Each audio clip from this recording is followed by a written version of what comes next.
out on over 140 channels of in their mix, just pragmatically as a cricketing side over the next couple of months.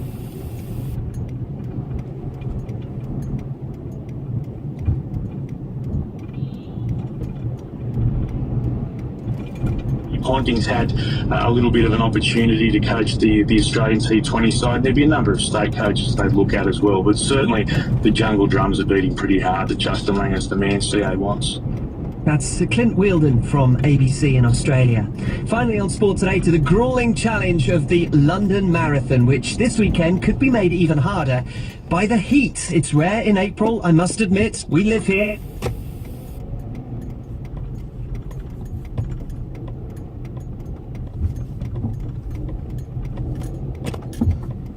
Go, go, go.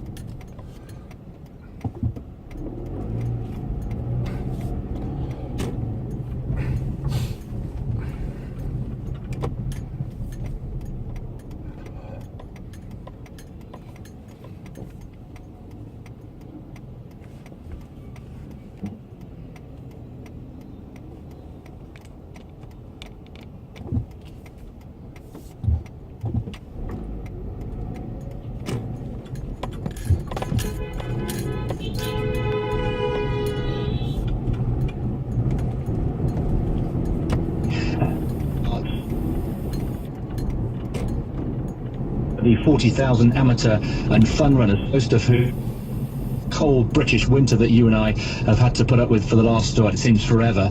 And add to that, last week we saw the British marathon runner Callum Hawkins collapse dramatically at the Commonwealth Games on the Gold Coast in Australia in very, very hot conditions. So in the light of that, when I spoke to Nick Patel, the chief executive of London Marathon earlier today, I asked him what provisions are being made for the warm weather here in London on Sunday. We're very confident of our medical provision. We have over 1,000 medical volunteers on the course. In addition, we bring in over 160 doctors.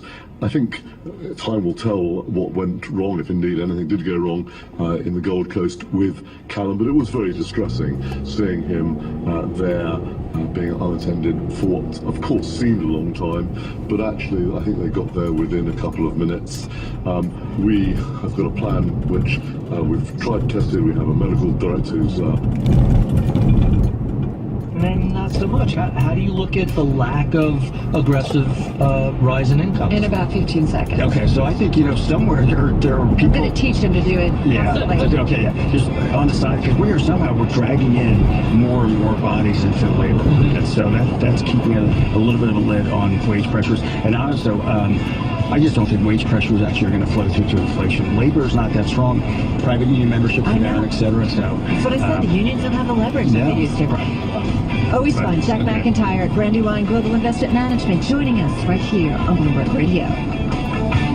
Bloomberg Daybreak. This is Karen Moscow. And I'm Bob Moon. We take a closer look at currencies with Jeremy Stretch of CIBC. Plus, a wrap-up of the overseas markets and the news you need for the day on Wall Street. Tomorrow morning at 5 Eastern on Bloomberg Radio.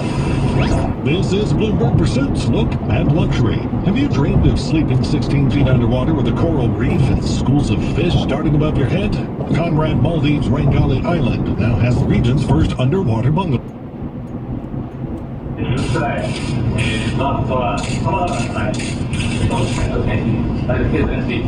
Unfortunately, we do not have translation for Japanese. We're not entirely clear on what Prime Minister Abe is saying at the moment. The president there welcoming the Prime Minister. They're having a working lunch. I thought it was interesting, Ali Velshi, that he mentioned Larry Kudlow, especially since Kudlow's in this flare-up with Nikki Haley. Right. And he said, Larry's now agreeing with me more and more, which is good. Maybe that's a throwaway comment. Maybe I think it's too much into it. Comment. I think it's crucial because it just goes to show that I think that everybody is supposed to agree with him at all times. I wonder who is in the White House right now that is able to push back on him. We've always heard that Secretary Mattis is one of those people, but he, according to reporting, was trying to get him to go to Congress first before striking Syria. Right. But the president wanted to back up those, I think the term people are using, those bellicose tweets that he sent about striking Syria. Man, he's been a friend. I've been on this show many, many times over the years. and we've had a lot of fun together. We haven't always agreed, but I noticed lately Larry's agreeing more and more with me, which makes me quite happy. And John Bolton, John was really very much involved yesterday with our meetings on North Korea and our meetings on the military. And John, it's great to have you and Larry with us. Alter ego. I love. And somehow it makes for a relationship reciprocal. Good for Japan, but good for America, and help redress the president's obsession, let's call it, with trade deficits. And sitting next to him, the man who just went to North Korea, we discovered this morning, Mike Pompeo, who's, if you can't decide between the CIA director and the State Department, you get both with this guy, right? Because he is set to fill in for Tillerson, or replace Tillerson. It sways people's minds in terms of people had before had concerns about his hawkish statements in the past, whether or not having been sent to North Korea, successfully executing this mission that even Governor Bill Richardson could praise, could actually make people a little bit more in favor. Well, especially those questioning him for confirmation. Right, that's not a confirmation. Yeah. It's interesting, the Japanese and the United States may have more in common with North Korea and more agreement there than they do on trade, because obviously the Japanese rightly are very, very concerned about a nuclearized North Korea. It obviously already is a nuclearized North Korea, but as I think, Michelle, you were saying yesterday, virtually every one of the missiles that has been fired has gone over Japanese territory. Toward Japan.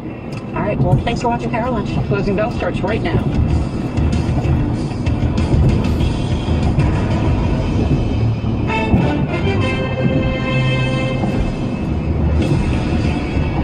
Hi, everybody. This is the closing bell, the New York Stock Exchange. I'm Kelly Evans along with Scott Wapner. Good to be here, Kelly. Thanks so much.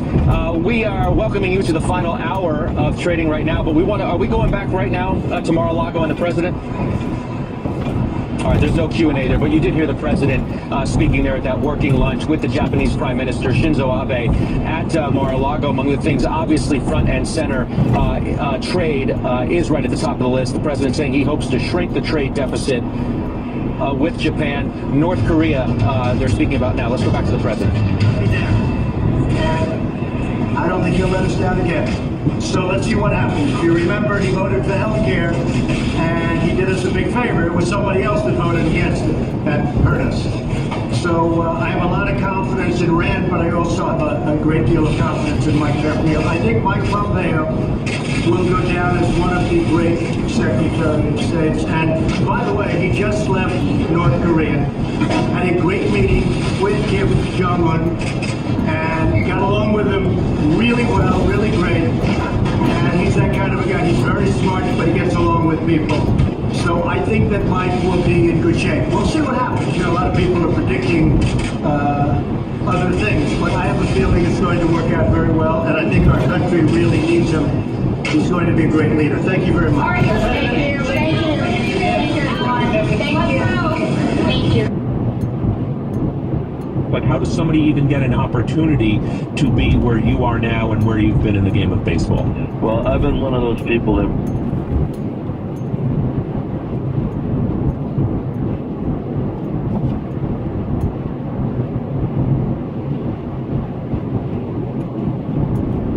the cameras to the shower. NPR's Scott Horsley reports the talks come on the heels of revelations that Trump secretly dispatched CIA Director Mike Pompeo to go to North Korea to meet with that country's leader Kim Jong-un. President Trump said Tuesday the U.S. has held preliminary talks with North Korea at extremely high levels. We now know he was referring to a meeting between CIA Director Mike Pompeo and Kim Jong-un. Trump sent Pompeo on a secret mission to meet with Kim to lay the groundwork for his own meeting with the North Korean leader in early June, or perhaps sooner. That's Scott Horsley reporting. Pompeo is Trump's nominee for Secretary of State. And today, the ranking Democrat on the Senate Foreign Relations Committee, Senator Robert Menendez, announced that he was opposed to Pompeo's confirmation.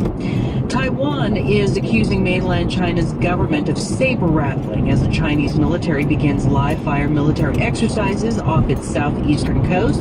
NPR's Anthony Kuhn reports. Taiwan's defense ministry says Beijing is using cheap verbal intimidation to demoralize island residents.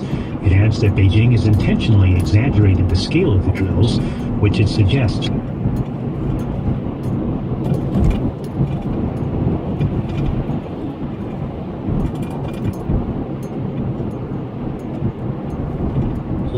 the unwanted sound of everything we want.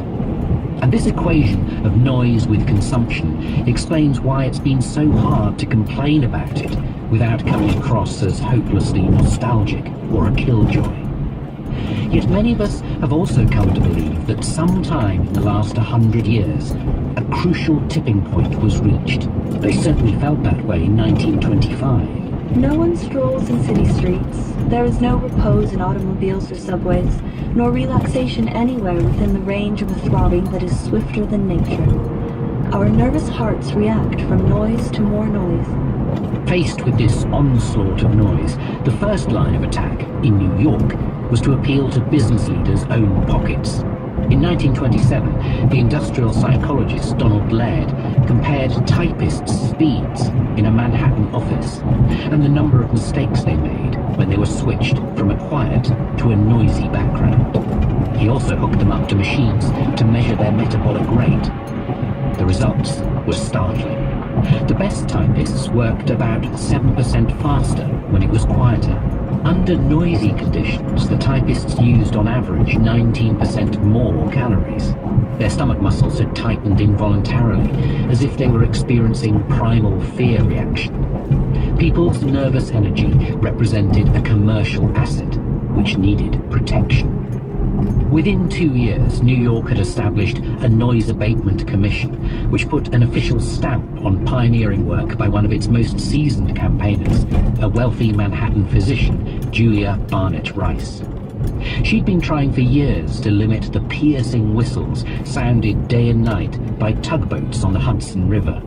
She'd also established a Society for the Suppression of Unnecessary Noise, even convinced the city authorities to create quiet zones around schools and hospitals.